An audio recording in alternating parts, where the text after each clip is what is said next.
This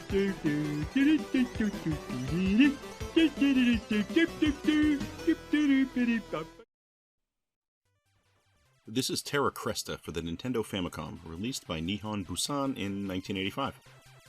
Terra Kresta is a vertical shooter where you're the pilot of a ship trying to fight back for control of the Earth, and as you fly around, like all shooters, you pick up power-ups, and they increase your offense, and in this case they connect to your ship, and if you get all of them, there's a total of 5, your ship is going to transform into a Firebird, and you fly all around on fire for a while, invincible.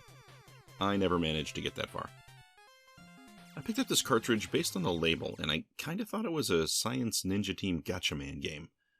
The ship in the label resembles a ship from that anime, and the fact that your ship becomes a Firebird, that's the same thing. Although the designs are similar here, apparently this is a totally different property. It only cost me $5 or $6, I think. Is it worth it? Kinda. It has some unique gameplay functions, or the main function is unique compared to what I've seen on the NES, which is you can adjust and alter how your ship looks when your upgrades attach. You can also adjust the direction they fire. Basically, your upgrades are additional ships, and they merge with your main ship. And if you press the B button in flight, if you have that charge up ready, your ship will separate into formation, and then you can shoot and cover more ground. It also makes your ship more vulnerable. You also can't do this unlimited. You can't just keep pressing that B button to assemble and disassemble. It's kind of one of those things where you have to sort of plan out when you're going to do it, and when you're vulnerable, you are vulnerable. There's a screen that lets you do this when you first turn on the game. You go in there and you can adjust how your ships are going to connect together. It's clever, it's neat. I think more games might have been able to benefit from something like this. You can also adjust the angles of how the ships fire, the direction of, when they're all connected, how they're actually launching their offense. But although I think this is a pretty neat gameplay option, after playing this game for a while, for me anyway, it feels wasted. I tinkered with this a bunch of times. It didn't help me do any better. Terra Kresta is an upward-scrolling shooter, and you're flying across this planet, and you're going to be covering bases and shooting enemy ships, cannons, and occasionally what appear to be dinosaurs. I can't explain the dinosaurs in the game, but they definitely spit fire at you. So, there. The music loop, it's decent enough, and the basic mechanics of flying around shooting, that part works just fine. But this feels really, really difficult to me, and I was actually surprised at how hard it actually was. I found a video on YouTube where someone was cycling through the game a few times, and in the title it indicated that it was their first try, and I have to say, shenanigans.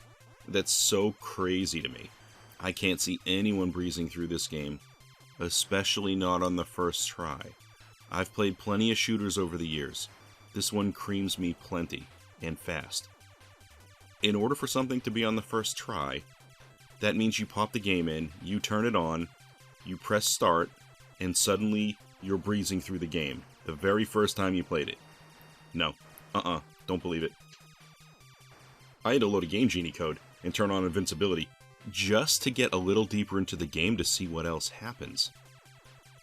When I look at an NES shooter, I tend to compare them to something that I know is a success, something I love. Me, that's Life Force by Konami. It's an excellent game. Here, we have another shooter on the NES, but it doesn't seem to live up to other shooters. Not in my opinion, anyway. It's okay for playing a little bit, but overall I just, it felt kind of bland to me. First, the backgrounds are boring.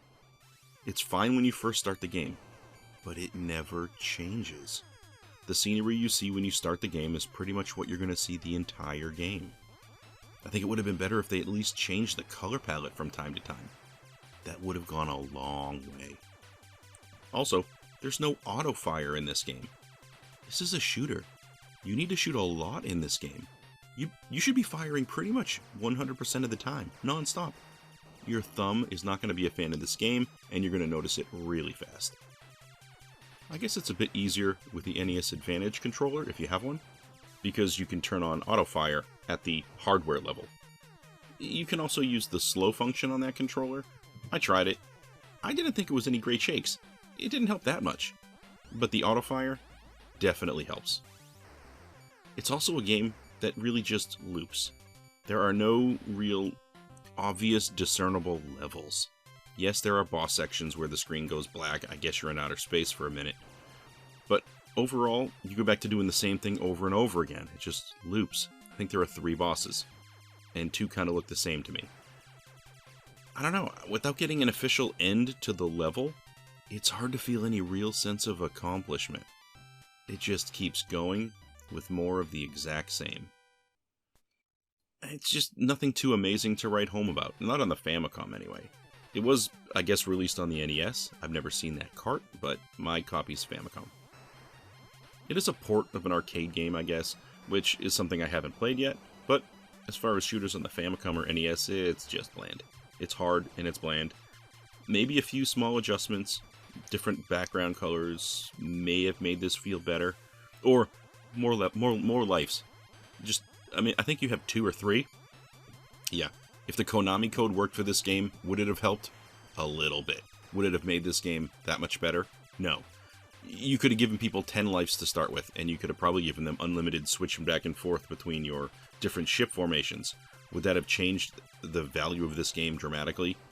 No, but it would have made it a little better. Give me some different backgrounds maybe, too. Ugh. I wished I got more out of this game than I feel like I got. That's all. The arcade ones? Interesting. I guess maybe I'll check them out eventually.